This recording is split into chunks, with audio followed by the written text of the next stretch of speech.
एक गांव में सास बहू रहती थी। एक दिन किसी बात को लेकर दोनों में झगड़ा हो गया। बहू ने मन ही मन ठान लिया कि सास को मजा चखा के रहूंगी। 1-2 दिन का टाइम लिया और बहू बीमारी का बहाना करके सो गई। 1-2 दिन तक खाना नहीं बना, दर्द से कहरा रही थी।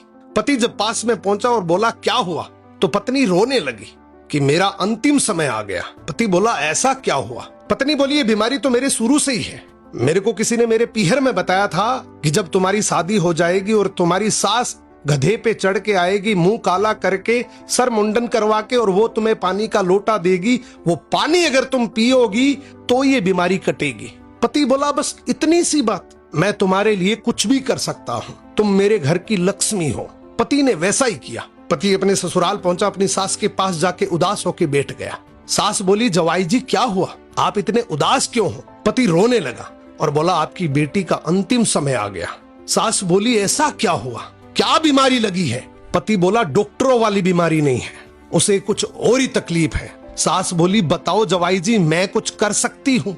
पति बोला हाँ आप ही कर सकती हैं, पर मेरे को बताते हुए शर्म आ रही है, लेकिन यहाँ जान की बाजी है इसलिए मैं आपको बता रहा हूँ। अगर आप गधे पे चढ़ के आए, सर का मुंडन करवा के, मुंह काला करके, और पानी का लोटा आप अपनी बेटी को दे, और वो पानी अगर आपकी बेटी पिए तो ठीक हो सकती है। सास बोली बस इतना ही?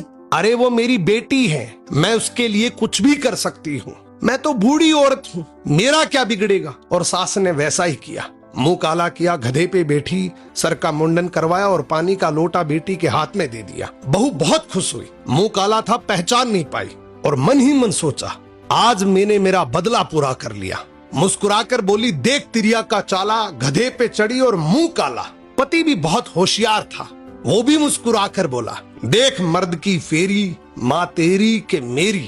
कहने का मतलब बस इतना सा है कि हर पति भोला नहीं होता, घर में शांति बनी रहे इसलिए भोला बन के रहता है। याद रखना अगर दूसरों का बुरा सोचोगे तो एक दिन वो बुरा तुम्हारे साथ ही होगा।